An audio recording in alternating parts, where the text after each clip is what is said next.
종창 브라더스의 종착역이 없는 종창 토크 시작하겠습니다. 앞서 보신 장면은 국민의당 공천 문제가 있다고 생각하는 당원들이 몰려와서 항의하는 장면 저희가 보내드렸는데요. 오늘 오전 국민의당 최고위원회의 석상에서는 수구이 배심원단이 함께 참여하는 회의가 열렸습니다. 근데 이 자리에서 광주 전남, 광주 동남갑의 지역구 당원들이 몰려와서 장병환 후보 그리고 서장성 후보 간의 투표 과정에서 문제가 있었다라는 것을 지적하면서 상당히 심각한 몸싸움을 벌이는 장면 함께 보셨습니다. 오늘도 어김없이 코리아연구원 김창수 원장님 그리고 정의당의 김종대 뭡니까 갑자기 직함이 생각이 안 납니다. 단장님 나오셨습니다. 예비 후보도 예비 후보라고 해도 되고 뭐 직함이 너무 많아요. 감투가 너무 많아요. 나오셨습니다. 지금 뭐 격한 공천 과정이요. 어제 오후부터 계속 이어지고 있어서 원래 뭐 매번 선거 때만 되면 공천 잡음 파열 뭐 있기 마련인데 이번처럼 막장으로 가는 건 또 처음이다 이런 얘기들이 좀 나오고 있습니다. 오늘 뭐 여러 가지 얘기가 있지만 저희가 이제 세 가지를 좀 압축적으로 해야 될 것 같습니다. 너무 뜨거워서 국내 정치 현안은 조금 뒤로 미루겠습니다 오늘. 그리고 지금 그 박근혜 정부 대일 외교 관련돼서 얘기를 좀 해봐야 될 것 같은데요. 우선 교과서 얘기를 좀 해야 될 것 같아요. 일본 교과서 문제. 저희가 사실은 국내 정치에 몰입돼 있어서 대외 정치 문제를 한동안 좀 다루지 못했는데 드디어 종창 토크에서는 이 얘기를 좀 적극적으로 해야 되겠다라는 생각이 좀 듭니다. 그에 앞서 여러분 지금 어디서 보고 계십니까? 저희 종창 토크와 함께 하고 계시는 여러분 지금 계시는 곳 그리고 제가 오늘 날씨 궁금하다고 말씀드렸는데 지금 한 분도 날씨를 얘기를 안 해주고 계세요. 저희 스튜디오는 좀 조명 때문에 상당히 뜨겁거든요. 오늘 완연한 봄 날씨를 보인다는 서울의 날씨 예고가 있었는데요. 여러분 계신 곳 날씨 어떤지 함께 들려주시면 좋겠습니다. 자, 우선 김창수 원장님 교과서 문제 이거 꼭 다뤄야 된다. 일본 교과서 박근혜 정부의 대일 외교 반드시 다뤄야 된다 말씀을 좀 주셨는데요. 어떻게 보십니까? 아이고, 죄송합니다. 네. 지난 시간에 말씀드렸던 것으로 생각납니다. 지금 국민들이 불안해하고 있는 게 경제 불안이 제일 크고 네. 그 다음에 외교 불안, 그 다음에 안보 불안이라고요. 네, 외교 불안에서는 이 미중 사이에서 한국이 갈팡질팡하는 것에 대해서 국민들이 불안해하는 거죠. 그런 이유는 중국과의 우리가 무역 규모가 워낙 크기 때문에 중국과의 갈등이 우리 경제에 미치는 영향이 크기 때문일 것이고요. 네. 그 다음에 이 외교가 불안할 경우에는 장차 한 20, 30년 이상의 네. 우리의 어떤 국가가 나아갈 방향에 대해서 영향을 받기 때문이죠. 그래서 국민들이 외교 불안에 대해서 걱정을 하고 있는 상황입니다. 네. 근데 그걸 가속화시켰던 게 작년 연말에 있었던 이른바 그 뭐 한일 외교장관 회의에서 그렇습니다. 일본군 위안부 문제에 대해서 최종적 및 불가역적으로 합의했다고 한 거. 그렇죠. 이거에 대해서 이제 우리 국민들이 거부 비판 의식 같은 게 굉장히 높습니다. 근데 외교부에서는 일관되게 계속 잘했다고 이야기를 하고 있어요. 그리고 제가 지금 병원 생활을 하고 있어서 네. 지금 오늘 복장도 병원 복장 아닙니까? 그래서 그러게요. 이 병원에서 틈만 나면은 이제 잠시 짬이 나면은 이제 뉴스를 봅니다. 텔레비전을 보고 제가 정보를 접할 수 있는 기회가 많이 없기 때문에요. 네. 근데 은병세 외교장관이 네. 어떤 TV 어떤 토크쇼 같은 데 나왔더라고요. 그래서 이제 한일 관계에 대해서 이야기를 하는데 은병세 장관은 역시 한일 관계 잘했다는 거예요. 네. 그러면서 종군 위안부 문제에 대해서 일본군 위안부 문제에 대해서도 일본으로부터 또 사과를 받아냈고 뭐 하여튼 뭐 잘했다 이렇게 이야기를 하고 있습니다. 근데 작년에 일본군 위안부 문제부터 시작해가지고 지금의 이제 일본의 그 교과서 검정 문제 네. 검정을 일본 정부가 승인을 하면서 우리는 국정교과서를 하려고 하지만 일본은 지금 검정 제도니까요. 네. 그래서 검정을 승인하는데 승인된 검정 중에서 많은 교과서가 독도를 일본 땅이라고 표기를 하고 있습니다. 그래서 작년 연말에 종군 위안부 문제에서부터 시작해가지고 지금 교과서 문제 독도가 자기 땅이라고 교과서 검정을 통과시키는 이런 과정이 다 같은 맥락 속에서 진행되고 있는 겁니다. 그래서 작년에 일본군 위안부 문제에 대해서 합의를 했을 때 네. 이제 아베의 구상은 일본군 위안부 문제에 대해서 한국이 그동안에 지배하 요구했던 거를 이제 네. 최종적 불가역적 합의라고 이걸로 끝냈다.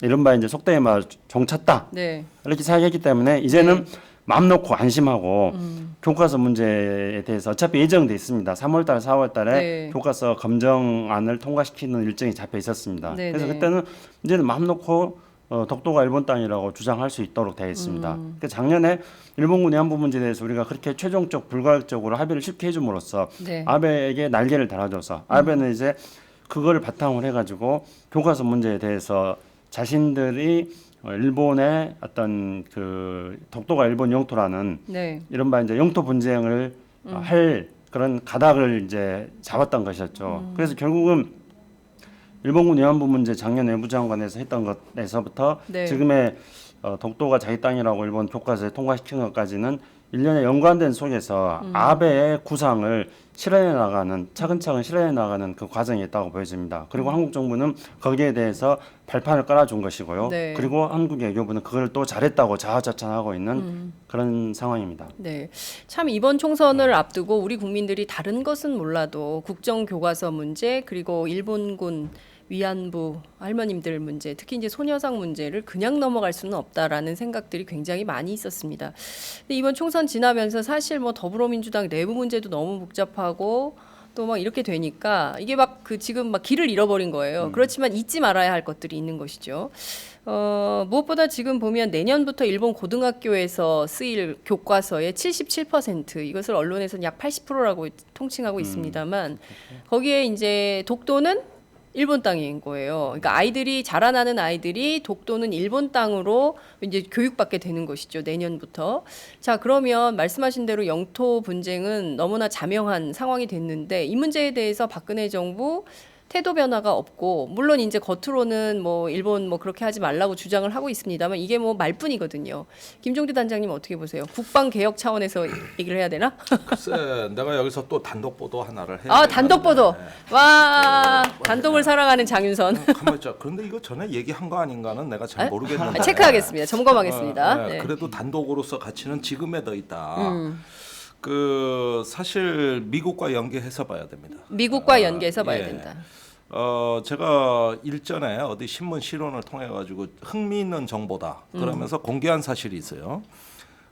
지금 12월 28일 날 작년에 체결된 한일 위안부 합의에서 네. 지금에 이르기까지 한일 관계를 도대체 어디서 컨트롤하고 있는 것이냐. 제가 아주 구체적으로 지적했습니다. 미 국방부의 정책 차관실이다. 그거 지난번에 얘기하셨어. 아, 얘기했어요? 예. 이미 나간 보도야. 이미 알고 있었지만 예. 찾고 있었는데. 아, 진짜요? 아, 그렇습나? 한번더 기회를 주려고. 예. 그래서 개성공단은 그런 큰 그림에서 이루어진 희생물이었다. 네. 핵심 포인트는 뭐냐? 너무 멀어진 한일 관계는 좀 가깝게 하고 너무 가까워진 한중 관계는 좀 떼놓는다. 이런 큰 그림에서 동아시아 정세가 전개됐다. 네. 그런데 지금 교과서 얘기가 말씀인데 이거 우리 정부 대응 못합니다. 왜 못하느냐? 이미 작년 12월 28일 날 위안부 합의에서 오늘에 이르기까지 일관된 흐름이 이제는 일본과의 과거사 문제를 더 이상 한일 정부 간의 외교 문제의 전제 조건이 안 된다. 즉 하나의 전제 조건에서 한일 관계 개선의 조건에서 과거사 문제는 이제 철회된 것이다. 네. 이렇게 단정해도 좋다는 겁니다. 제 얘기는. 그게 이제 작년 12월 28일 위안부 합의의 본질이다. 네. 그런데 이번에 교과서 이런 걸 아베 정권이 재검정을 하면서 한국 눈치 봤느냐? 전혀 그런 흔적이 없다. 그러면서 지금 뭐 독도 문제를 이제 우리 창수 형께서 말씀하셨습니다만 네. 이번에 통과된 검정 교과서 문제는 비단 독도 문제뿐만이 아닙니다. 거기에 위안부 강제 연행이라는 거는 다 삭제됐어요. 예, 다 삭제되고 맞아요. 그냥 보내졌다. 이렇게 돼 있고 그다음에 그 일본의 집단적 자위권은 세계의 평화에 기여하기 위한 적극적 평화주의의 산물로서 상당히 미화돼 있습니다. 이것도 재검정을 통해서 처음에 네. 그 출판사들은 자위대 활동 범위를 넓히기 위한 것이란 표현을 없애고 네. 그게 아니라 무슨 자위대 활동을 넓힌다는 이런 식의 표현 쓰지 마라. 적극적 평화 중이다. 이렇게 해가지고 이걸 또 정부에서 바꿨고 네. 이런 권고 사항들을 통해 가지고 전부 바꿨다고. 그러니까 이 평화 헌법 문제, 집단적 자위권, 그 다음에 위안부, 독도 문제에 대한 일괄 타결을 시도한 거예요. 그러니까 지난 어떤 과거사에서 일본이 갖고 있던 전후 체제에서 갖고 있던 역사로부터의 해방입니다.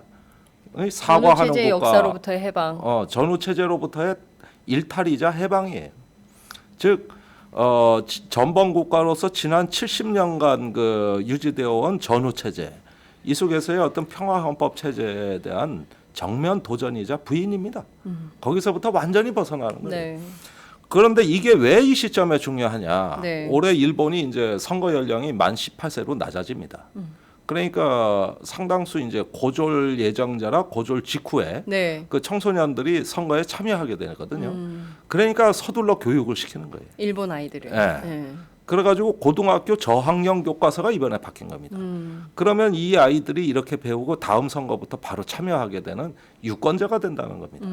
이렇게 해가지고 이제 왜곡된 역사를 배운 채로 첫 번째 사회 진출을 하는 것이죠. 네. 그런 만큼 이 바뀐 선거 연령 속에서 네.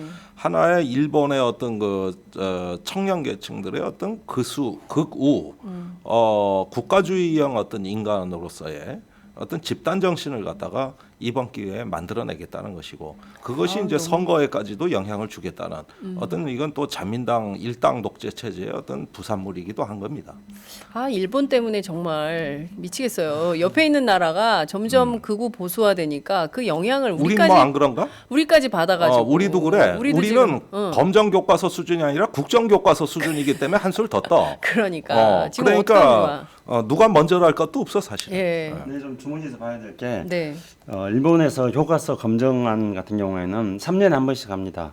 그래서 3년에 한 번씩 하는데 이제 고등학생 같은 경우에 네. 3학년이 있으니까 매년 되는 거죠. 네. 그리고 교과서 검정에 대한 일본 문부 과학성의 지침 네. 이런 게 또 뭐 3, 4년에 한 번씩 있어요. 근데 그게 해마다 3월 말 4월 초에 있습니다.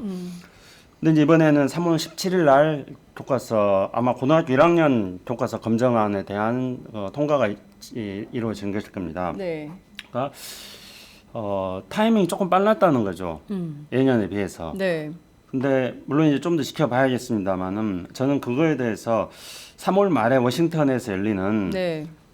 해관보 정상회의가 있습니다. 그 해관보 정상회의에서 한미일 삼국 정상회담을 할 가능성이 굉장히 높습니다. 네. 이거는 아베가 추진하고 있는 거죠. 네. 그러니까 아베는 이렇게 복선을 다 깔고 있는 겁니다.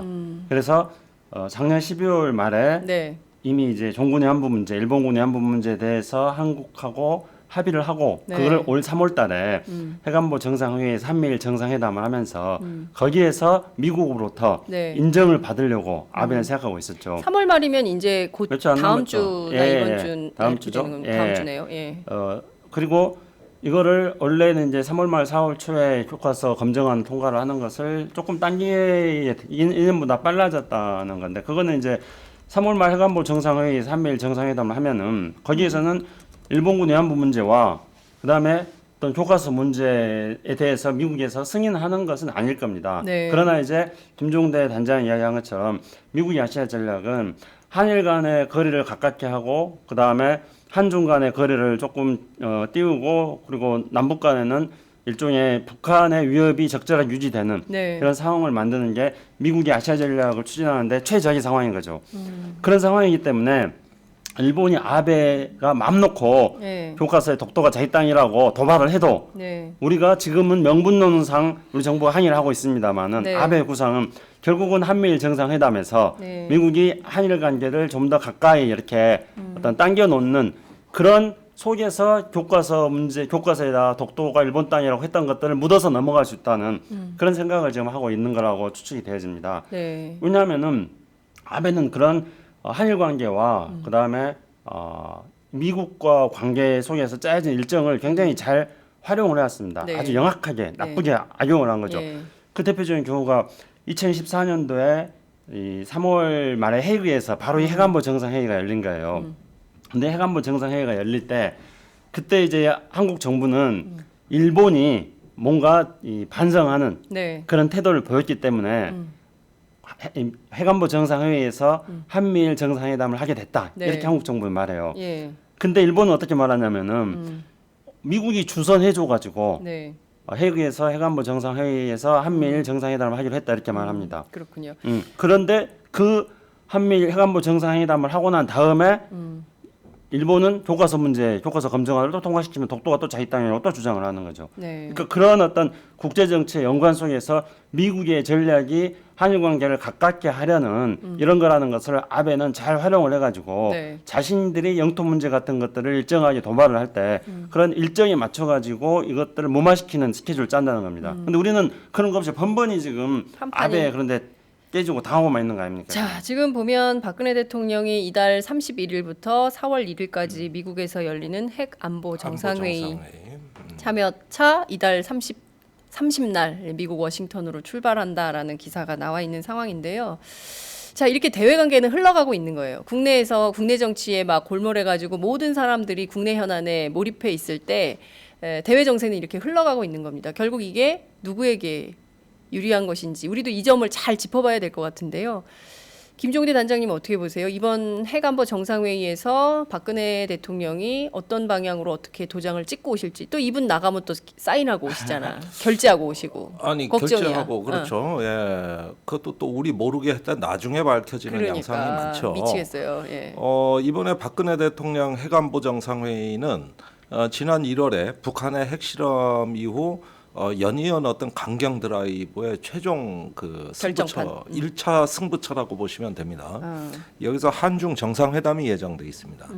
그런데 중국에 대해 가지고 사드 문제를 비롯해 가지고 우리가 사실은 중국에 대해서 뭔가 좀 시덥지 않게 압박하는 듯한 모양새를 지금까지 많이 취해 왔거든요. 네.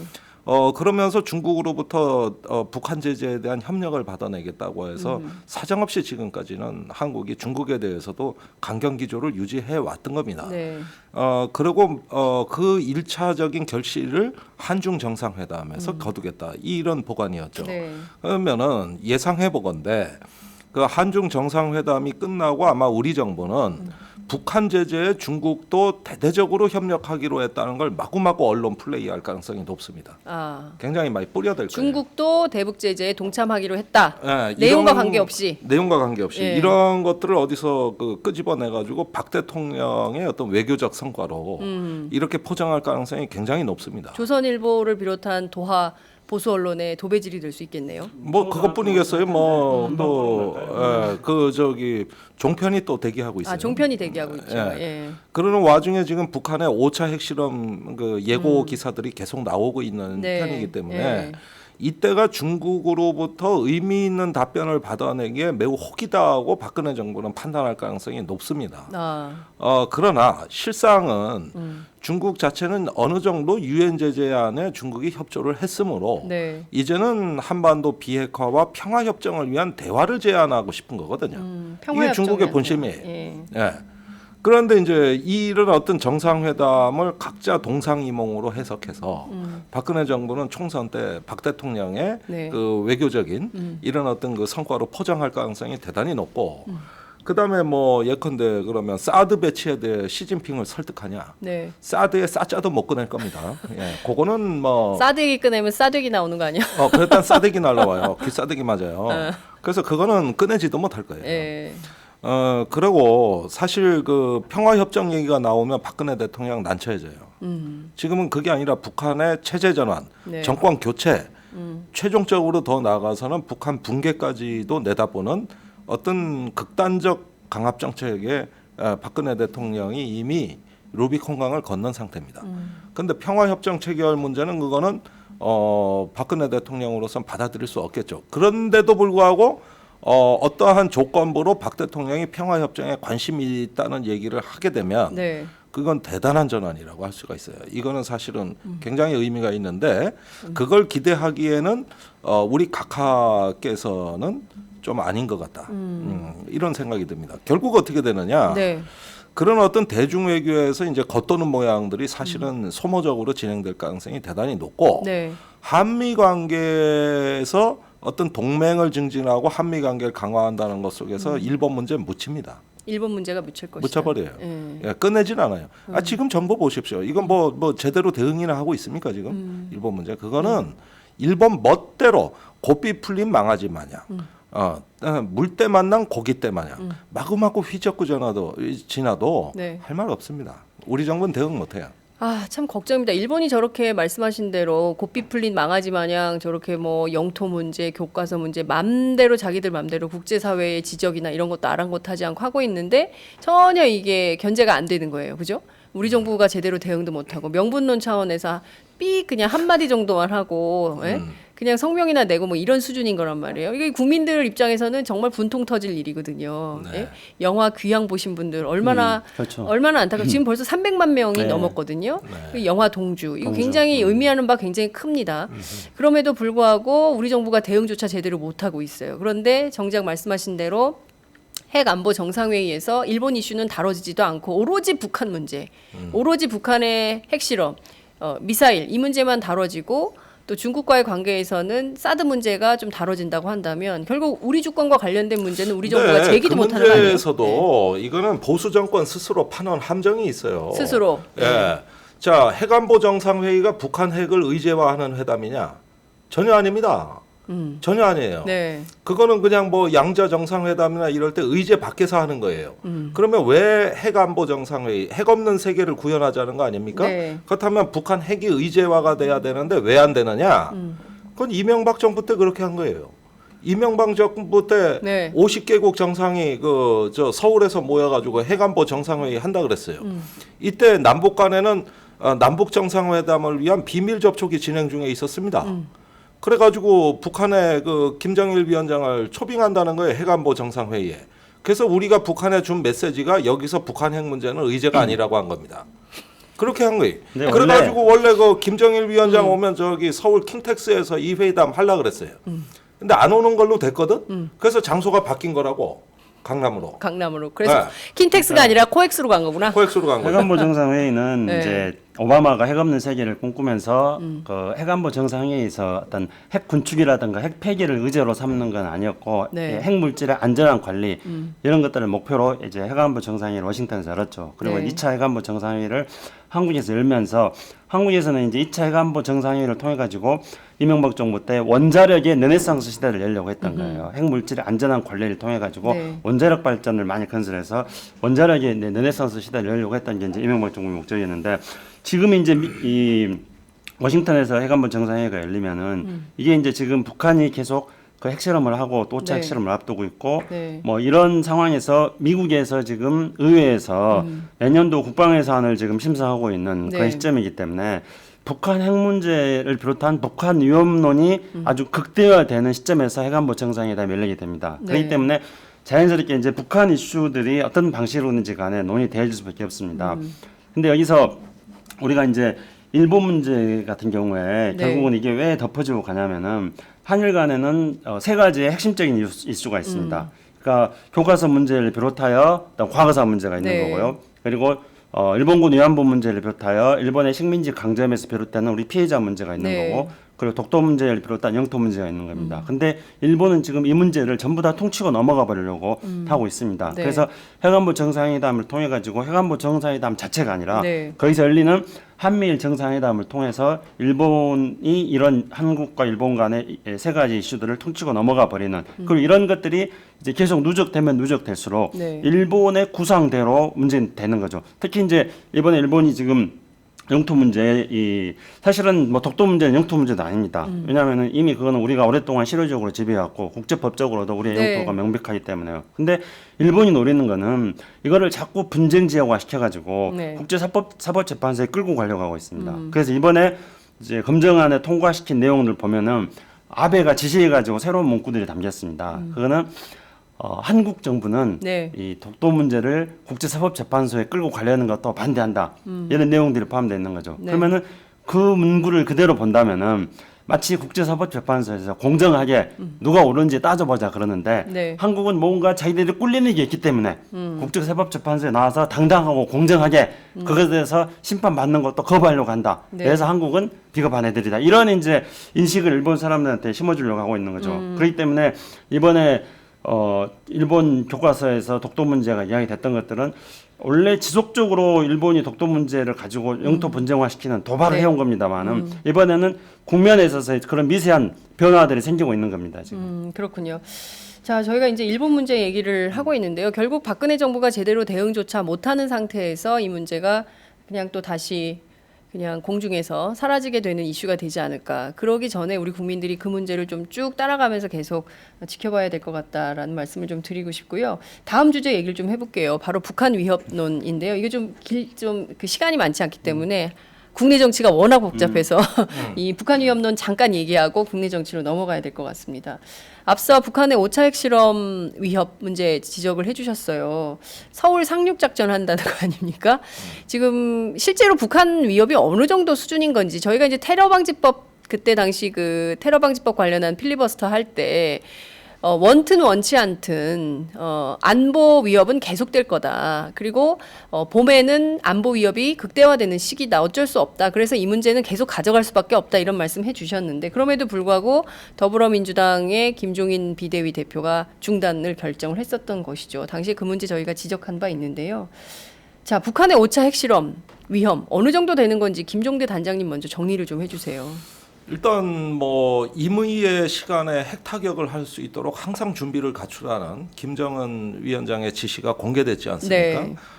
그렇다면은 이제는 어떤 핵실험이라는 게 점점 더 수위가 높아져서 사실은 이제 실전 배치된 핵과 거의 유사한 핵실험 이런 부분들이 이루어질 가능성이 높죠. 그거는 지시대로 한다면은 그래요. 그러면서 동시에 그 지금 한국의 키 리졸브 훈련 때 있었던 쌍용 훈련 네. 이게 이제 그 한미 연합군이 북한에 상륙 작전을 한다는 거 아닙니까? 이게 올해로서 이제 4번째 개최된 거죠. 처음에는 북한도 긴가민가 했어요. 근데 2013년부터 이 훈련에 대해 가지고 매우 예민한 반응들이 나오기 시작했습니다.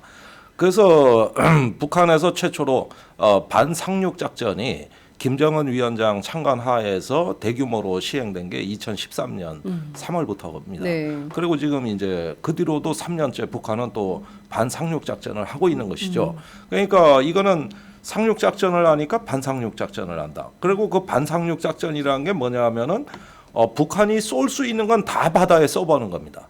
장사정포도 쏴보고 단거리 미사일도 쏴보고 중거리 미사일도 쏴보고 왜? 해안에 그 들어와서 상륙하는 부대를 해안에서 막기엔 때가 늦으니까 먼 바다에서 막으려면 쏠 수 있는 걸 다 쏴보는 거예요. 네. 이러니까 또 그 노동 미사일을 바다에 그런 용도로 썼다는 거에 놀라가지고 그래서 사드 도입 논란이 또 나온 거 아닙니까? 이게 다 이어지는 과정이잖아요. 네. 그리고 북한은 우리 쌍용 훈련이 계속 수위가 높아지니까 방어적인 조치, 즉 반상륙 작전만 갖고는 이제는 저기 판을 주도할 수 없다. 네. 이래가지고 그 대응 전략이 아니라 역공 전략으로 서울 해방 작전을 내놓은 겁니다. 이건 뭐냐하면은 상륙 작전은 니네만 하냐? 우리는 그러면은 열중시 하고 있냐? 우리도 한 칼 있다. 이 얘기예요. 네. 이걸 또 한국의 언론들이 대서특필하면서 또 호들갑을 떠는 겁니다. 결국은 이렇게 이어지는 과정과 어떤 그 재래식 군사력에 의한 그 상승 과정과 핵 미사일 어떤 그 개발에 대한 것들이 동시에 다 나오는 네. 이게 이제 그 김정은 시대의 아주 대표적인 특징이죠. 과거에는 전략적인 공세와 방어와 후퇴를 이렇게 좀 나눠서 국면 성격을 교정하고 네. 거기에 맞게 전략적인 대응을 했다 한다면은 요즘은 한미 쪽에서 뭐가 나오면은 곧바로 그냥 그에 상응하는 어떤 네. 대응 역공 전략이 나와가지고 강대강으로 맞부딪히는 이런 양상으로 된 게 김정은 시대 특징인데 네. 이러다 보니까 한반도에 아주 황당한 국면이 열렸습니다. 남과 북이 서로에 대해서 서로 선제 공격을 다짐하고 있어요 지금. 미치겠어, 진짜. 이런 경우는 내가 네. 보다 처음 보는데 아니 선제 공격이라는 게 우선 유엔 헌장이나 국제법 위반 아닙니까? 이건 국가가 원래 좀채로 의도가 있다 하더라도 해서는 안 되는 말들이잖아요. 네. 그런데 지금은 남과 북이 동시에 선제 공격을 다짐하고 있다. 상대방에 대해서. 네. 이게 뭔 전쟁터예요? 이게 무슨 저기 국제법적으로도 전쟁이라는 게 상대방이 위협을 가하면 이제 더는 못 참겠다 선전포고하고 어떤 방어적 조치로서 이렇게 한다는 이런 어떤 명분은 다 갖추고 있는 거거든. 웬만한 깡패 국가라 하더라도. 근데 지금은 뭐야? 이거는 내가 먼저 때리겠다 하는 거를 이렇게 공언하는 말로서 따지자면 세계에서 가장 심각한 열점이 한반도가 된 건데 네. 난 이런 거 처음 봤어요. 우리 기억나실 겁니다. 우리가 1990년대까지만 하더라도 다 배우는 게 뭐였어요? 대한민국의 그 국방 정책은 방어 정책이다. 방어 정책. 맞아요. 우리는 선제 공격 침략국이 아니다. 이런 거 다 배워왔고 군인들도 그렇게 하러 왔고 네. 그렇게 다 해왔어요. 그리고 북한도 그래왔어요. 그런데 지금 한 십몇 년 지난 지금 상황 보십시오. 다 선제 공격을 먼저 다짐한다. 도대체 이런 한심한 전장터가 어디 있어? 그러니까요. 내가 참 보면 아주 골 때리는 상황이죠 지금. 그게 이제 거의 완성돼 가고 있는 거예요. 북한은 이제 이번에 굉장히 새로운 걸 보여주고 있습니다. 지금. 네. 그러니까 북한이 이제 전략이 뭔가 하는 게 이제 조금씩 드러나는데요. 네. 그러니까 미국이 중국과 러시아의 전략에 대해서 반접근 지역 거부 전략이다 이렇게 말합니다. 그러니까 뭐 영어로 A2 뭐 AD 그렇게 이제 말하는 건데요. 반접근 지역 거부 전략. 예. 안티 에어리어, 안티 디나이얼, 뭐 안티 디나이얼. 안티 액세스 에리어 디나이얼 그런 건데 이제 괜히 하나 쳤네. 이 중국이 미국이 중국에 가까이 접근하지 못하도록 그거에 대해서 무기 체계를 갖추어서 오면은 그냥 가만히 놔두겠다 네. 하는 전략을 쓰고 있다는 것을 가지고 이제 중국이 그런 반지역 접근 거부 전략, 반접근 뭐 지역 거부 전략을 쓴다 그러는데 러시아도 이제 그런 전략을 쓴다 이렇게 이제 미국은 보고 있습니다. 근데 북한이 일종의 그런 전략을 쓰는 거죠. 네. 어떤 거냐면 이제 이번에 보여줄 건 지금 북한이 다 보여줬어요. 그러니까 먼저 육상에서는 네. 북한이 방사포를 쏘가지고 육상으로 접근은 못하게 하겠다. 네. 이거죠. 그 다음에 이제 해상에서는 북한이 단거리 미사일과 그 다음에 약간의 중단거리 미사일, 그러니까 노동 미사일, 그러니까 300km에서 500km 미사일을 쏴가지고 해상에 접근 거부를 하겠다 이렇게 하고 조금 더 이제 나아가서는 이제 뭐 800km까지 네. 이제 미사일을 쏴서 어쨌든 이제 미국식으로 본다면은 그런 어떤 지역 접근 거부 전략을 할 수 있는 무기 체계를 지금 이제 북한이 보여주고 있다. 이게 네. 북한의 작전이다. 네. 이렇게 해석할 수 있는 소지가 조금 있어 보이고요. 이건 이제 제가 그렇게 추측을 하는 겁니다. 근데 이제 여기서 주목할 만한 거는 북한이 그렇게 모든 무기 체계를 다 보여주는데 며칠 전에 사정거리 800km의 노동 미사일 2기를 발사하지 않았습니까? 네. 근데 하나는 800km를 날아갔습니다. 그러니까 일본의 영해 안에 떨어지지 않게 하려고 이제 북한의 서쪽 지역에서 북한을 가로질러 가지고 동쪽으로 쏘는 거죠. 네. 근데 일본의 그 방공 식별 구역에 이번에 이제 들어갔다고 합니다. 근데 거기서 우리가 주목해야 될 거는 그 800km 미사일을 쏘는 것이 뭐 대기권 재진입을 하기 위해서 네. 쏜 거다 이렇게 보는 것도 있습니다. 그러니까 되게 미사일의 사정거리의 한 4분의 1 정도가 미사일의 고도라고 보면 됩니다. 그러니까 800km 날아갔다면 높이는 200km 날아간다는 거죠. 그럼 100km가 대기권입니다. 그럼 대기권 밖으로 200km 날아갔다가 다시 대기권 안으로 진입하는 이런 이제 재진입 기술을 연습했다 이렇게 보는데 그러나 네. 이제 어떤 대륙간 탄도 미사일 같은 경우는 10,000km를 날아가는 거니까 네. 뭐 800km 실험해가지고 10,000km 날아가는 대륙간 탄도 미사일의 재진입 기술을 확보하기 위한 미사일을 쐈다 이렇게 보기는 어렵다고 생각합니다. 근데 오히려 이제 우리가 여기서 지금 언론에서 놓치고 있는 다른 게 하나가 있습니다. 네. 그러니까 한 방은 날아갔는데 17초 후에 공중에서 사라져 버렸다 그러잖아요. 그렇죠. 이 공중에서 사라진 게 뭔가 이걸 뭐예요? 실패했다 이렇게 말하거든요. 실패했다. 근데 제가 이제 그 병원 생활을 하기 때문에 네. 정보 접근에 굉장히 한계가 많이 있는데 병원에서 공부만 한겨 아니면 병원에서 뭐 공부하고 언론만 쳐다보겨. 어쨌든 정보 접근 한계가 많이 있는데 네. 눈에 띄는 한 기사를 봤어요. 아니 오히려 병원에 계시니까 더 정확하게 보시는 것 같아요. 무지하게 바빠요 지금. 병원 생활 나름 무지하게 바빠요. 아침부터 새벽부터 밤 늦게까지. 네. 근데 그 이제 주목해서 제가 보는 거는 국방부 발표인데 국방부의 뭐 관계자, 국방부인지 뭐 군 전문가인지 네. 모르겠어요. 그 인용을 하면서 아마 우리 김종인 단장도 잘 아는 이야기인데 한 발 실패한 거는 EMP 탄 실험이다 이렇게 추정하는 사람이 있어요. 그러니까 EMP 탄이 뭐냐면은 네.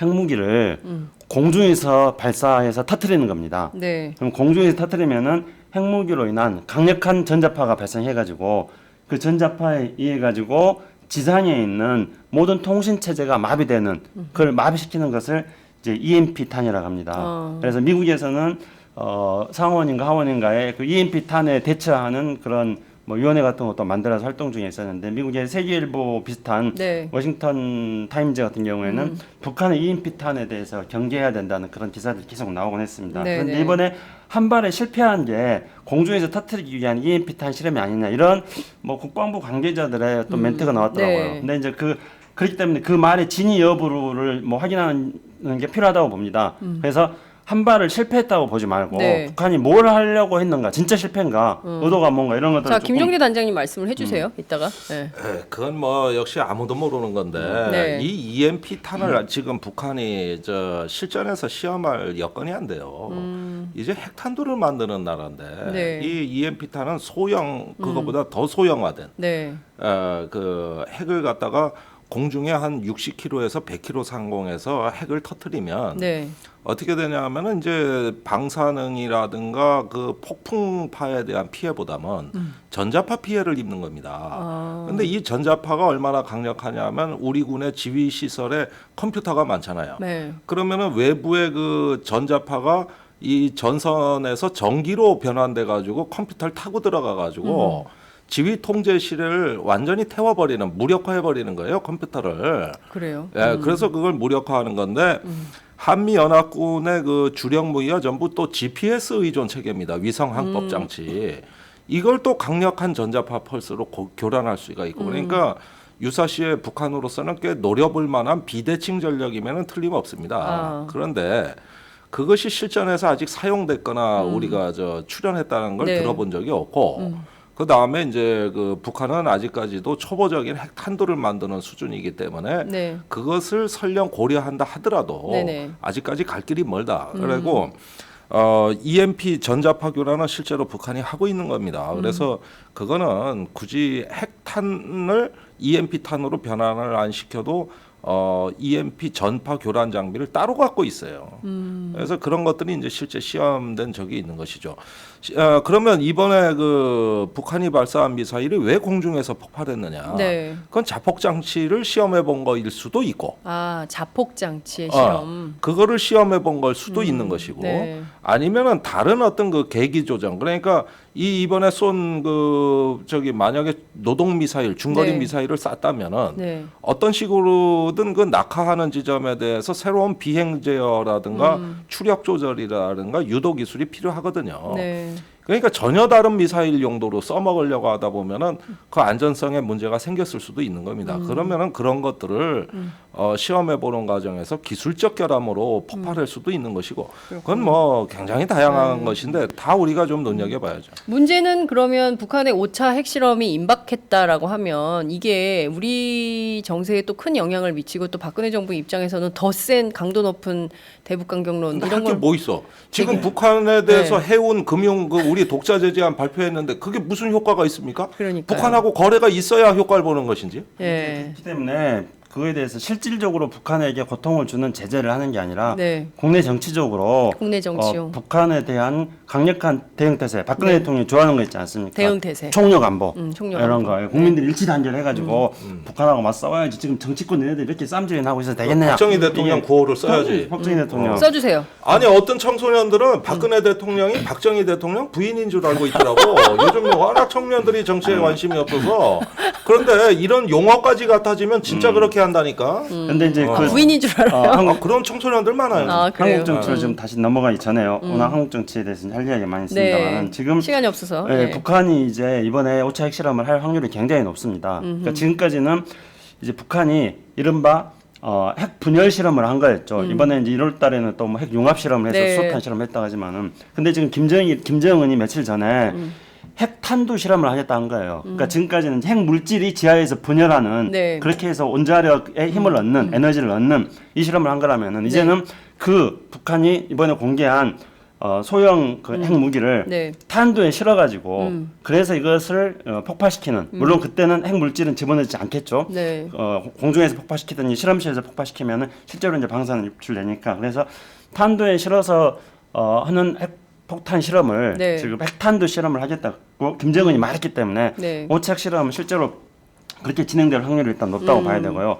그 다음에 이제 여기서 미국의 반응이 굉장히 흥미로운 반응이 있습니다. 네. 그러니까 지금 이제 항상 미국은 이 3, 4월 달에 네.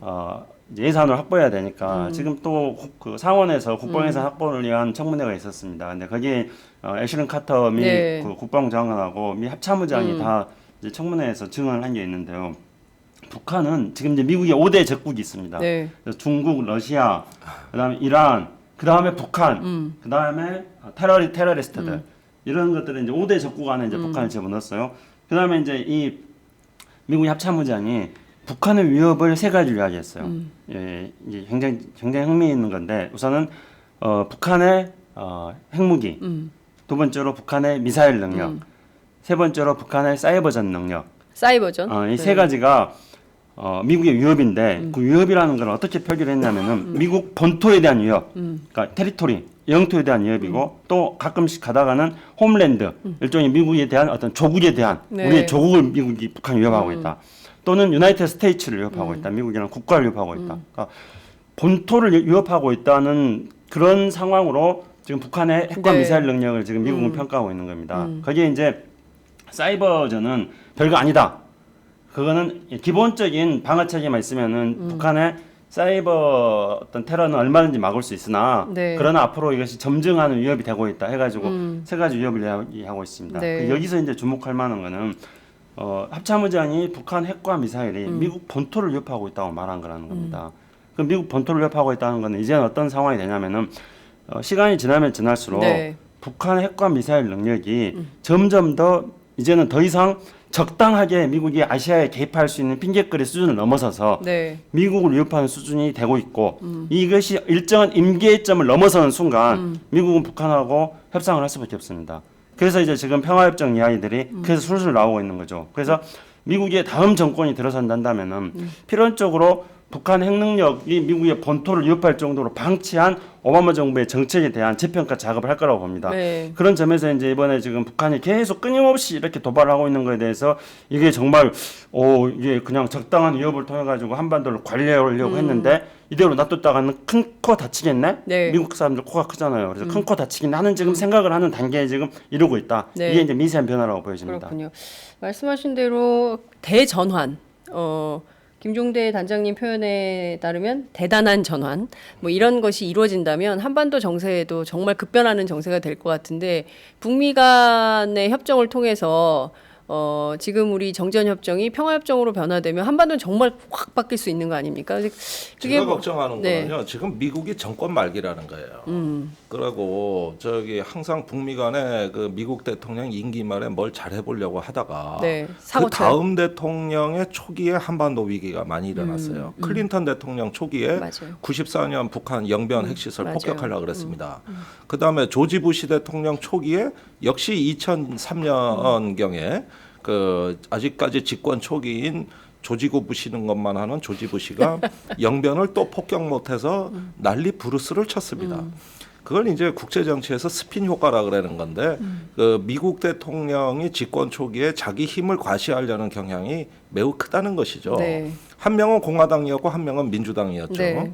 그런데 지금 이번에 지금 미국의 대선이 진행되고 있습니다만은 오바마가 쿠바라든가 이란 문제를 다 해결을 했는데 오늘 쿠바 갔죠. 쿠바 오바마가. 갔어요. 예. 그런데 북한 문제를 그대로 남겨놓은 미완의 숙제로 임기가 끝날 가능성이 매우 높지 않습니까? 네. 그렇다면은 다음 대통령 초기에 자신의 존재감을 부각시키는 희생물 내지는 대상자로 네. 북한을 사실 눈여겨볼 가능성이 매우 커진 상황이에요. 그런 것들이 이제 우리 정부가 앞서서 그 미국의 다음 정부까지 내다보면서 지금 한반도의 평화 공존의 밑그림 또 한국이 평화 중견 국가로서 이 정말 한반도 정세를 우리가 한번 주도해보자. 이런 결의와 준비가 없으면은 그런 큰 파도에 국제 정세 변화에 쓸려갈 가능성이 매우 높은 겁니다. 네. 그런 것들이 지금 박근혜 정부한테 큰 숙제로 남겨진 것이죠. 그렇군요. 아, 설마 트럼프가 되지는 않겠죠? 미국 대선에서? 몰라 될지도 몰라. 아, 나 진짜 막 걱정해요. 그러니까 그 지금 막 그렇게 뜨겁던 샌더스 돌풍 가라앉고 힐러리 대 지금 트럼프 구도가 지금 공화당까지 힐러리를 돕겠다는 거 아닙니까? 공화당 지도부까지도. 그냥 한국하고 흡사 비슷해요. 우리가 지금 시간이 많지 않아서 바로 좀 넘어가야 될 것 같은데. 넘어갑시다. 예. 미국 정치하고 한국 정치 지금 닮아가고 있어요. 지금 뭐 분위기가 어제 그 더불어민주당 중앙위원회 회의에서 제일 많이 나온 얘기가 그러니까 비례대표는 정의당 찍으란 얘기지. 아 나도 그 얘기 들었어요. 네, 이런 얘기가 막 나오고 있다는 거예요. 다음 주제인 지금 그 공천 파문 얘기를 해야 될 것 같은데요. 심상치 않습니다. 지금 뭐 서로 막장 드라마 경연 대회를 여는 것 같아요. 새누리당은 새누리당대로 또 더불어민주당대로 뭐 이렇게 가고 보십시오. 있는 것 같은데 자 정치인 얘기해 주세요.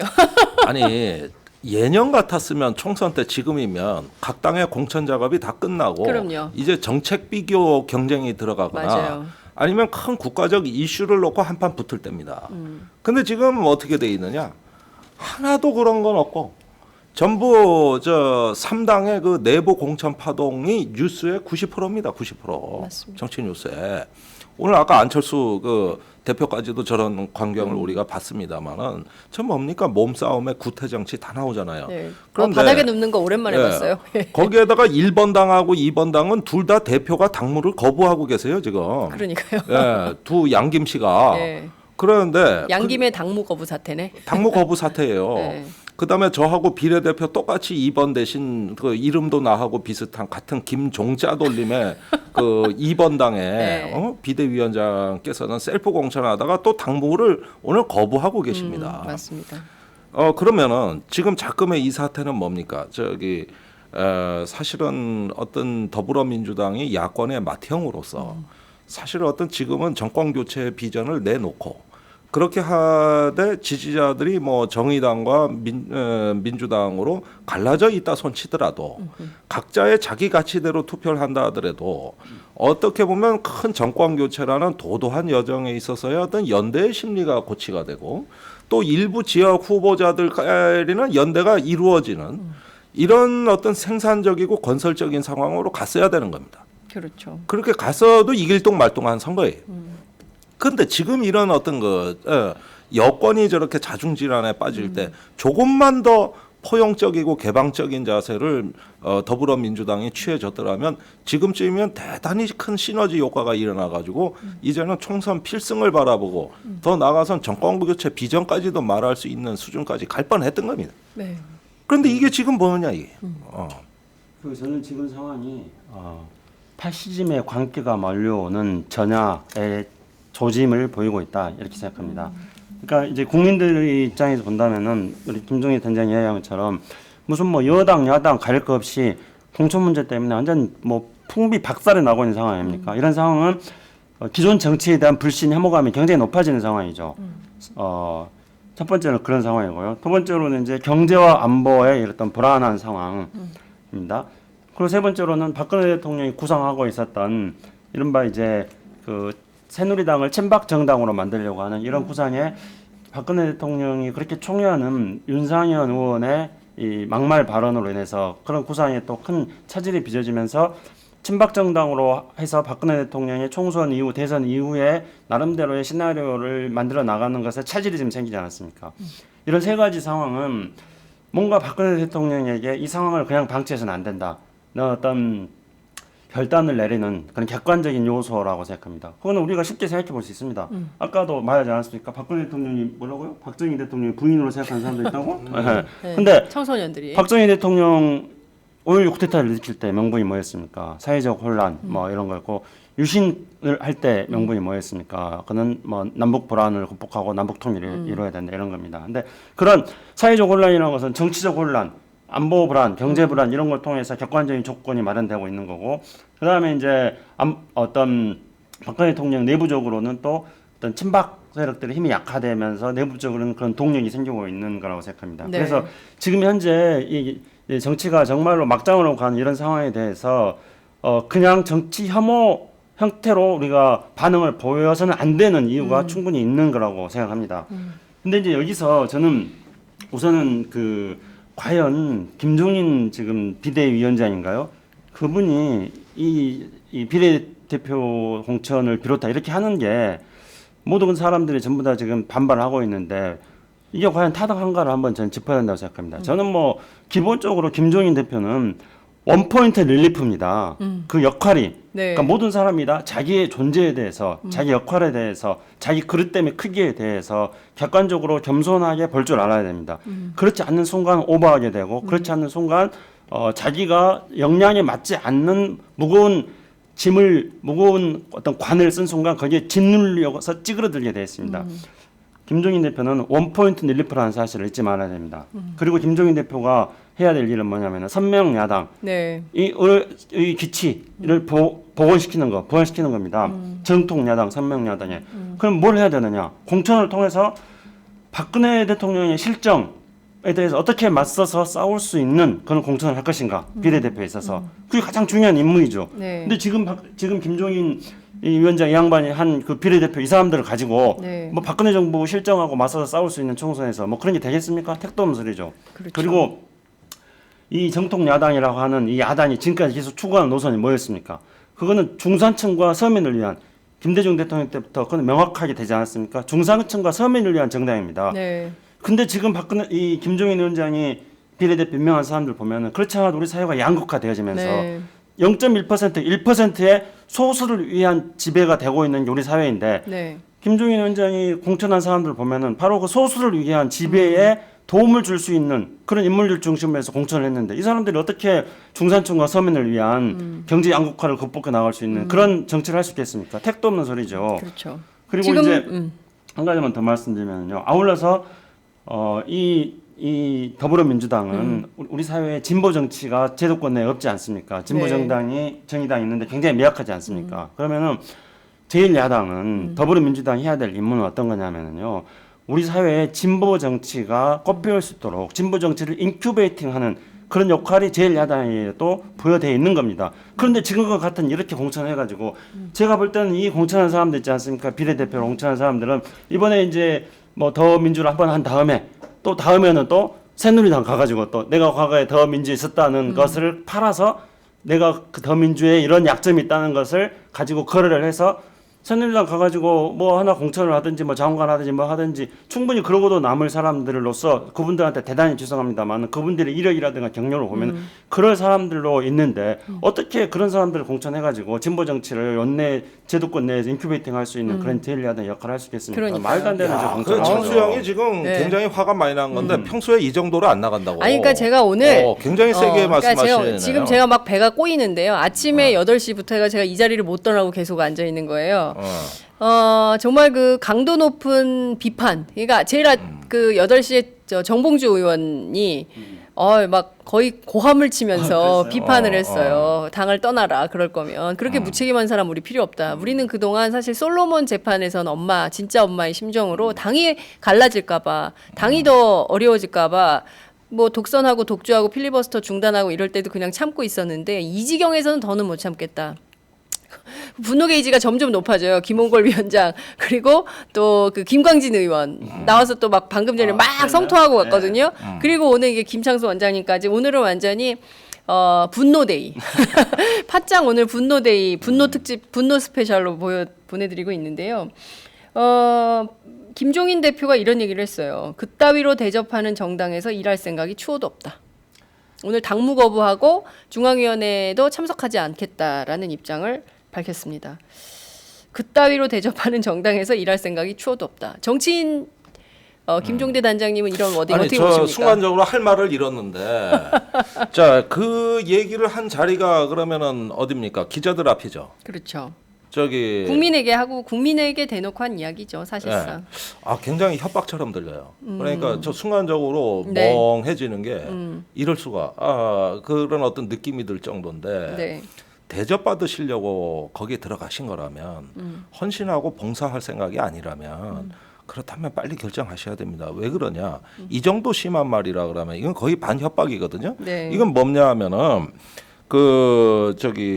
나 아니면 민주당 위기에 빠지고 정권 교체 안 될 건데 이렇게 위기감 속에서 선장을 흔들어 놓으면 좌초될 건데 지금 이 얘기를 하시는 거고 네. 그 다음에 지금 그러면 왜 정치가 이렇게 혼란에 빠졌는 걸 우리가 좀 살펴볼 필요가 있는데 이거는 여야당이 소위 말하는 경쟁적 물갈이론의 함정이었어요. 사실은 혁신과 물갈이를 동일시해온 사고의 프레임이 존재했던 겁니다.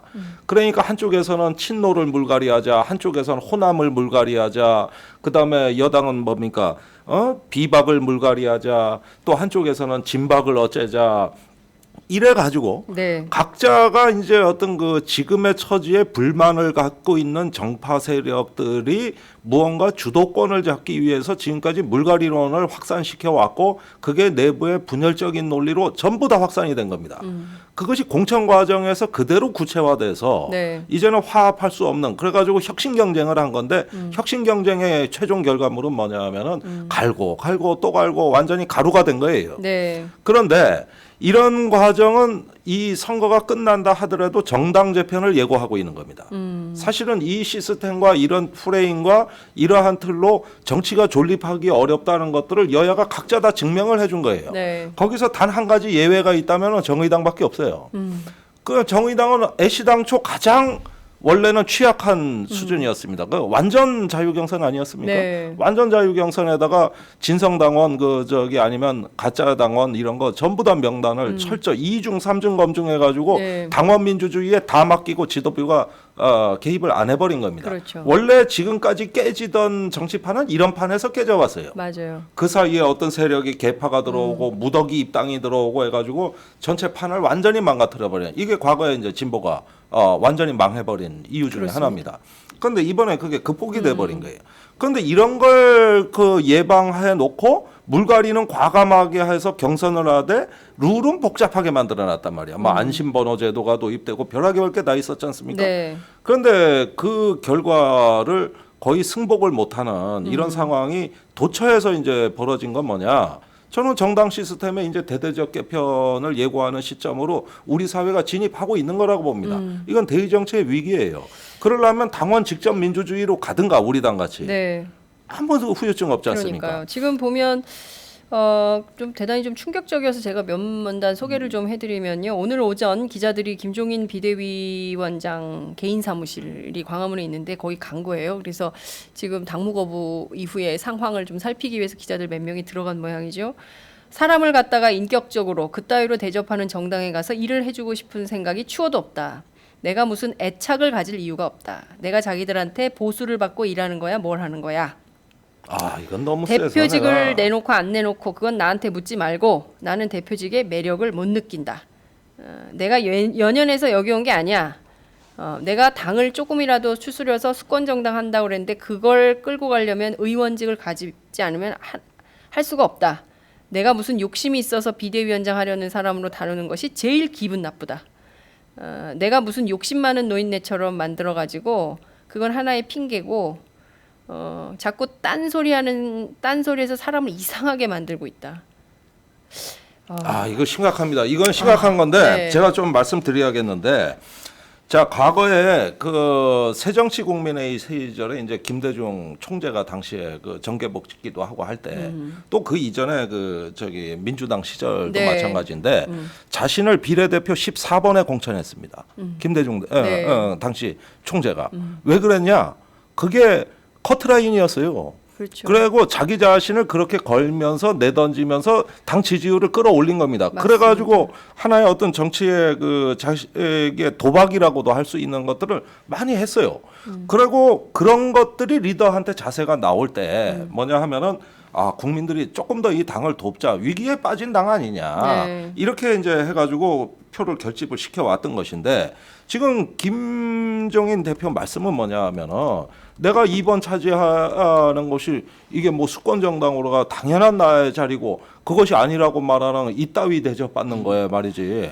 내가 저기 서운하다. 나 그렇게 푸대접 받고는 못 해먹겠다. 이 얘기 아니니. 그렇죠. 그런데 이거는 공당의 어떤 그 공인으로서의 대표의 말치고는 제가 지금 믿어지지가 않는다는 거예요. 전쟁을 앞두고 있는 이 중요한 시점에서 정말 그 김종인 대표의 말이 맞느냐는 거예요 이게. 네, 맞아요. 그 어디서 나온 누가 리포팅한 겁니까? 그리고 이게 지금 그러고 한 가지만 더 소개를 해드리면은 패권 문제가 항상 이 당에서 문제가 되고 있는데 중앙위원들이 저렇게 패권을 해서 얼마나 표를 깎아먹고 있는 줄 아느냐. 패권을 하려면 잘하라고 해. 그따위로 패권 행사하려고 하지 말고. 그러니까 지금 중앙위원들이 어제 이게 당헌 위반이라고 문제를 지적한 거예요. 왜냐하면 ABC 블러킹 해가지고 하는 게 아예 없어요. 이 당에는. 그리고 이제 뭐든지 순번으로 해서 이거를 중앙위원회가 최고의결기구에서 거기서 투표하도록 결정. 그게 당헌이거든요. 그러니까 헌법. 그렇죠. 그런 얘기 하라고 중앙위원회 여는 거예요. 그렇죠. 그래서 거기서 결정을 해야 되는데 그걸 가지고 지금 패권이라고 그러는 거거든요. 그러니까 이제 김종인 위원장 같은 경우에는 자신이 어떤 비대위원장으로 돼가지고 지금 더민주가 겪고 있었던 일정한 위기를 극복했다고 생각하는 것에 대한 지나친 과신을 하고 있다고 생각합니다. 지나친 그리고 과신. 네, 이제 제가 뭐 아는 기자들 우리 장윤선 기자도 정치부 출입 오래 하셨으니까 네. 뭐 정치부 출입 오래 했던 기자들이 김종인 위원장이 비대위원장 될 때 그 김종인 위원장의 특징을 이렇게 말했어요. 에고가 굉장히 강한 사람이다. 그리고 세계가 자기 중심으로 돌아가는 걸로 생각하는 사람이고 낱말을 잘 안 듣죠. 네, 그리고 모든 사람들이 속되게 말해서 알로 본다. 다 자기가 최고라고 생각하는 사람이라는 건데 지금 그런 기자들이 염려했던 그런 김종인 위원장의 개인적인 퍼스널리티가 이번에 이제 드러나는 거라 생각합니다. 근데 저는 적어도 위원장 정도 된다면은요 이렇게 해야 된다고 생각합니다. 금방 그런 뭐 사석에서 한 말일 거라고 생각합니다만은 그러나 그런 것들이 아니요, 기자들에게 한 거니까 사석에서 한 이거 말이 보도가 아닙니다. 된다고 다 봐야겠죠. 보도가 된 거죠. 그럼 네. 더 심각한 문제인데요. 네. 일단은 정치라는 것은 사석이 하는 말치고도 심해요. 그렇죠. 사실은. 사회적 갈등이라는 게 워낙 심각하기 때문에 사회적 갈등이라는 것을 언어의 마술을 통해 가지고 치유해 나가면서 품격을 높여 나가는 이런 어떤 문화를 만들어 나가는 것들이 정치에서 특히 정치 리더가 해야 될 그런 자세라고 생각합니다. 그런데 김정인 위원장은 무슨 뭐 젊은 정치인들이 막말한다고 막 공천에서 자르기 정책 내용 같은 사람 잘라놓고도 막말이라고 그랬죠. 네, 자신은 이제 그런 품격 있는 언어를 사용하지 않습니다. 근데 이게 왜 문제냐면은 다른 사람들 있잖아요. 네. 그 김정인 위원장의 말에 상대가 된 사람들의 자존심과 가슴 깊숙한 곳에 상처를 남겨놓습니다. 치유가 잘 안 되게끔요. 그러니까 그런 게 이제 예를 들어본다면은 제가 안철수 대표를 좋아하는 건 아닙니다만은 안철수 대표에게 너무나 모멸감을 안겨주는 발언을 하는 거예요. 그러면 안철수 대표는 객관적인 상황에 대한 판단을 못하고 김종인 비대위원장에 대한 증오심만 마음속에 생기는 겁니다. 그렇게 되면 이게 나중에 뭔 일이 어떻게 될지 알 수가 없는 그러니까 객관적이고 공정한 경쟁과 대립이 안 되는 그런 어떤 정치가 안 되는 상황으로 되는 건데요. 네. 예를 들어서 386 의원들한테도 김종인 위원장의 태도 자체가 그런 모멸심을 준다는 거예요. 그러니까 저는 무슨 뭐 386 의원들이 과거에 학생운동을 했다는 거 저도 물론 그들과 다 동년배들이긴 합니다만은 그것이 운동권의 어떤 경력들이 훈장이거나 또는 완장이 될 수 없다고 생각합니다. 저는 이미 80년대에 제가 겪었던 것들을 한 2, 3년 전에 제 페이스북에다가 저는 80년대하고 안녕을 선언했어요. 다시는 이제 내가 80년대를 가지고 내 미래에 어떤 영향을 주거나 미래를 규정하는 그런 일을 하지 않겠다. 저는 이제 그렇게 생각을 하고 있습니다. 네. 근데 어쨌든 개인적으로는 그렇지만은 그들에게 품격 있게 그들의 어떤 너희들의 어떤 젊었을 때의 그런 노력, 청춘을 바쳐서 이 나라 민주주의에 싸웠던 것들은 나름대로 가치가 있다. 그러나 이제 또 새로운 시대가 됐으니까 너희들의 그 열정을 가지고 새로운 시대가 맞는데 기여를 해야 된다. 이런 취지로 네. 저는 386 운동권들하고도 그 출신들하고도 만나야 된다 생각합니다. 근데 김종인 위원장 금방 지금 말씀하시는 그 기자들과의 기자들과의 대화를 통해서 했던 네. 이야기들 같은 거 보면은 네. 그러한 어떤 품격을 통해 가지고 많은 갈등들을 이렇게 조정해 나갈 수 있는 정치 리더로서의 모습이 전혀 안 보입니다. 오히려 네. 저는 이번에요 김정인 비대위원장이 온포인트 릴리프로서의 고원투수의 역할을 충실하게 수행하고 자기는 비례대표하지 않고 그렇게 된다면은 존경받았겠죠. 당연하죠. 박수 정치적으로도 받았겠죠. 새누리당의 제가 보기에는 정치적 대선 원로가 갈 수 있을 되고 것 같았어요. 새누리당의 정치적으로 어떤 존경받는 어른이 되는 거고 뿐만 아니라 어른이 부재한 한국 사회에서 네. 김종인 사람이 가지는 위치가 우리 사회에서 야 좀 감동을 주는 그런 그렇죠. 위치가 될 수 있을 텐데 본인이 지금 금방 뭐 자기를 노욕을 부리는 사람으로 보지 말아라 그렇게 얘기했는데 본인이 해왔던 지금까지 며칠 사이에 보이는 모습들은 그런 거 말고는 잘 설명이 되지 않는다는 겁니다. 그렇죠. 아니, 도저히 그리고 난 더 이해가 기가 안 막힌 것은 가는데. 지금 보면 그 비례대표 1번 네. 그 박경미 교수의 경우에는 그 김종인 대표 무슨 뭐 친척이 공천하는 그러니까요. 그런 경지에 이르는 거예요. 지경에 이르는 건데 그 문제에 대해서도 지금 그 마치 이제 이것이 문제가 없다는 식으로 이야기를 한다면 이게 국민적 상식에 반하는 태도인 그러니까 것이죠. 이런 행태가 과거에 김무성 대표가 민주당을 향해서 비례대표 무용론을 얘기했던 그 논거예요. 그렇죠. 그래 비례대표 차라리 없애자 그랬던 논거가 바로 이거였습니다. 그래서 사형신하고 뭐 네. 그런 네. 네. 그리고 김종인 대표는 그 일전에 뭐라 그랬냐면은 본인은 항상 킹메이커로서 이렇게 항상 거론돼 왔는데 킹메이커 어떤 부분에 대해 사심 없다. 모든 걸 내려놓겠다. 네. 이렇게 본인 입으로 얘기를 일전에 하신 분이에요. 네. 그러니까 여기서 이제 앞뒤가 안 맞는 행태가 지금 저기 제가 제일 걱정되는 건 뭐냐면 민주당 지지자들입니다. 지금 저기 그나마 표를 이 정도 모아주신 이유는 위기감 때문에 모아준 그렇죠. 겁니다. 솔직히 민주당이 좋아서가 아니라 우리가 지금 더 또 다음 내년 대선 잘못되고 여기서 야권이 무너지고 국회 선진화법이 무력화되고 이런 세상에서 산다는 게 너무 끔찍하고 두렵기 때문에 그렇죠. 바로 그 우리가 파시즘에 대한 모아서 우려 때문에. 그렇죠. 모아가지고 민주당에라도 좀 주자. 그 중에는 심지어 정의당을 지지하지만 그래도 표는 민주당에 줘야 될 거 아니냐 이런 지지층들이었어요. 네. 그런 분들이 모여 있는 소중한 표잖아요. 네. 이건 그 김종인 대표의 사당이 아니잖아요. 정말 그 서름과 눈물과 또 우리의 어떤 그 염원을 담아가지고 모아준 소중한 표 아닙니까? 네. 그렇다면 그것을 존중하고 예우하고 그 뜻에 따라야죠. 그런데 지금 최근 주말에 벌어진 이 급변 사태는 네. 아닌 게 아니라 누가 적인지 헷갈리는 거 아닙니까? 그럼 그 지지자들이 걱정되는 거 아닙니까 지금? 그 소중한 표가. 그러니까요. 지금 참 네? 걱정입니다. 이래서 선거가 되겠냐 벌써부터 박근혜 정부 새누리당은 신났겠네 이제 이런 네티즌들의 그리고 의견이 107표가 뭐 목표다 이렇게 얘기를 해버리는 거 네. 이게 아니고 네. 제가 보기엔 구원투수로 들여서 제가 김종인 대표의 어떤 심정을 한번 대변해 볼까요? 네. 자 구원투수로 나왔어요. 근데 앞에 선발투수 너 홈런 맞았잖아. 그다음에 중간개투 너 말로 홈런 맞았잖아. 그래서 내가 방어율 지키고 있잖아. 몇 대 얻어 맞았다고 뭐라 그러지 마. 가르려면 가라. 더 이상 투수 없어. 이 심정 아닙니까? 그렇죠. 이거 아니에요? 다음 경기 선발 투수도 자기가 하겠다는 거고요.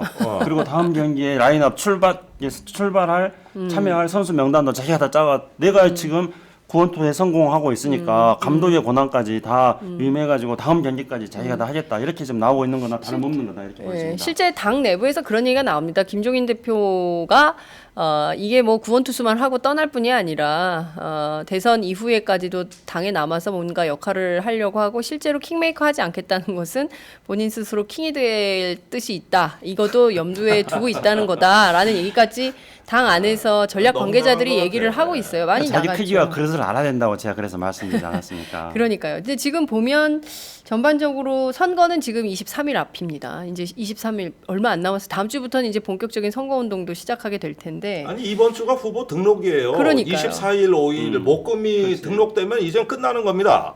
이번 주말까지도 안 가요. 사실상 이번 주에 25일이면은 선거판은 다 끝나는 겁니다. 이제 저기 더 이상 변경할 수가 없어요. 이렇게 되면은 새누리당 200석을 내주는 꼴이 아니냐. 헌담파는 거죠. 이런 비판도 지금 제기가 되고 있고 정봉주 의원이 오늘 아침에 거의 막 분노를 삼키면서 얘기한 얘기가 바로 그거거든요. 네. 이런 문제가 제기가 되고 있는 건데 자 어떻게 되는 겁니까? 저희가 사실 지난 2014년 9월부터 팟짱 시작해서 오늘날까지 정말 민주주의의 문제 그리고 제대로 된 대한민국을 위해서 여러 가지를 짚었습니다. 근데 사실 여러 가지 지적된 이런 문제들을 심판하고 판단하는 결정판이 사실은 총선이거든요. 이 총선을 앞두고 전열이 막 흐트러진 상황이 돼버렸어요. 그럼에도 불구하고 우리 국민들께 꼭 근데 당부해야 될 얘기가 있지 않아요? 예, 정치인. 사실은 여당도 마찬가지이기 때문에 막상 막하예요. 예, 지금은 여야의 전통적 대립구도가 허물어지고 만인 대 만인의 투쟁으로 이 선거판은 이미 변질이 됐다고 봐야 그렇습니다. 돼요. 뭐 상당히 많은 선거구에서 누가 여당 후보인지도 구별하기 어렵고 누가 야당 후보인지 구별하기도 어려워. 예. 만인 대 만인의 투쟁. 자, 지금 저기 은평구 같은 경우 대표적으로 봐보면은 아니 공천 떨어진 새누리당 후보, 공천이 된 새누리당 후보, 또 야당 해가지고 지금 후보자 숫자 세다 말았고 네. 그 웬만치 물 좋은 새누리당의 지역구마다 새누리당 그 예비 후보가 거의 20명에 육박하는 선거구 수두룩합니다. 네. 수두룩해요. 네. 그러니까 그분들 상당수가 또 무소속으로 나올 거예요. 그러면 이제 이거는 만인 대 만인의 투쟁이 된 겁니다. 그 전통적인 여야의 세력 균형의 관점으로는 네. 더 이상 정치판을 설명하기 어렵다는 거예요. 그렇다면 네. 제가 보기에는 이제 엄청난 혼란 속에서 지금 이 방송의 청취자들이 선거를 치러야 되죠. 직면하시게 예. 됩니다.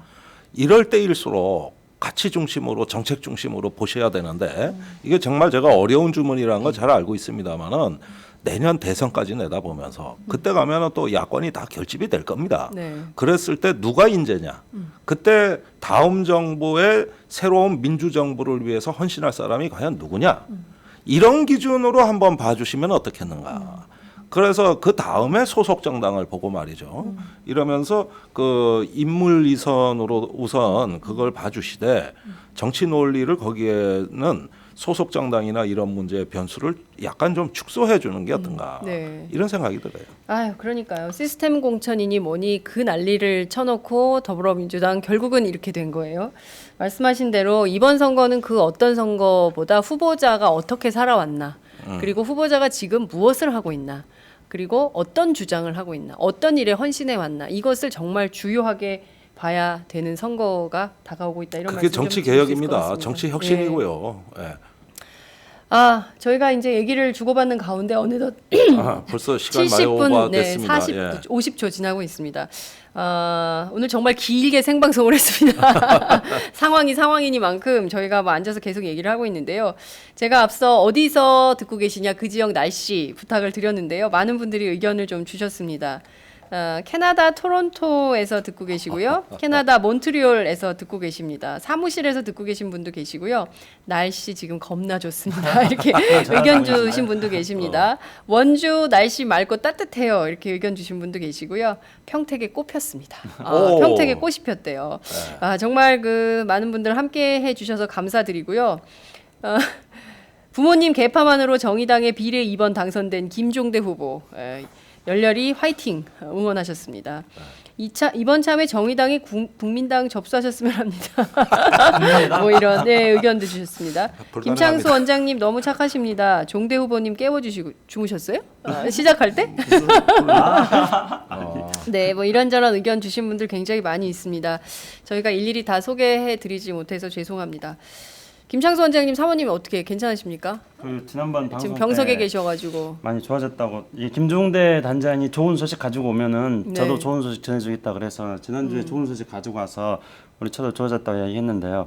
그 이후에 또 약간의 뭐 이렇게 북한이 무슨 뭐 보여줄 수 있는 자기의 무기 체계와 전략을 다 보여준다 그랬는데 우리 차는 겪을 수 있는 온갖 병을 다 겪는 것 같아요. 뇌출혈로 멀쩡하게 안면 경련 수술하러 갔다가 뇌출혈을 왔지. 뇌출혈 치료하고 나서 조금 있으니까 또 이번에는 뇌경색이 약간 경미한 또 뇌경색이 왔지. 그다음에 이제 또 무슨 뭐 혈액의 염증 수치가 굉장히 높아져가지고 또 완전히 지금 다운돼 있고 그래서 현재 뭐 그 이 나라 돌아가는 그 꼴을 못지않게 우리 처 몸 상태도 지금 좋지 않습니다. 근데 저는 여전히 의사들하고 계속 이야기를 하면서 의사들에 대한 어떤 신뢰 속에서 우리 처의 건강이 좋아질 거라고 믿고 똑같이 한국 정치 뭐 정말 막장 정치가 되고 있습니다만은 한국 정치 역시 우리 시청자들 계시고 청취자들 계시고 한국의 민주주의와 평화와 양극화에 대해서 거부하는 그런 많은 국민들이 있기 때문에 이 막장 정치로 가고 있습니다만은 우리가 이걸 이겨내고 극복할 수 있는 희망은 여전히 있다고 생각합니다. 네. 아유, 고통 속에서도 저렇게 그 배에 힘을 주시고 희망을 보는 김창수. 참 열심히 사는 분이에요. 네. 참 착하다. 우리 병원 앞에도 네. 꽃이 피었습니다. 병원 앞에도 꽃이 네. 피었군요. 역시 강남은 꽃이 빠르군요. 예. 아유 참 저희 여러분 오늘 생방송 다 어떻게 보셨습니까? 정말 참 힘겹게 만드는 국면인 것 같습니다. 유권자들이 어떤 선택을 하라는 것이냐, 정말 어쩌란 말이냐 이 말이 그대로 새어나오는 국면이긴 합니다만 그래도 김창수 원장님 말씀대로 희망의 끈을 놓지 말고 그래도 투표해야 됩니다. 그래야 정치가 바뀌고요. 감시해야 눈치를 봅니다. 정치인들 그냥 그대로 그래 너희들끼리 알아서 해라 흥 하고 멀어지면요. 그 순간부터 나라 엉망이 됩니다. 끝까지 참여해서 민주주의를 실천해야 되겠죠. 오늘 방송 여기서 마무리하도록 하겠습니다. 저희 오마이TV는 오후 3시부터 진행되는 더불어민주당 중앙위원회 현장 상황 생중계로 보내드릴 예정입니다. 꼭 함께 해주시고요. 저희가 오늘 아마 이 긴 회의가 될 것 같은데 회의가 종료가 되면 내일 아침에 또 다 종합해서 또 보도해드리도록 하겠습니다. 오늘 말씀 잘 들었습니다. 고맙습니다. 네, 감사합니다.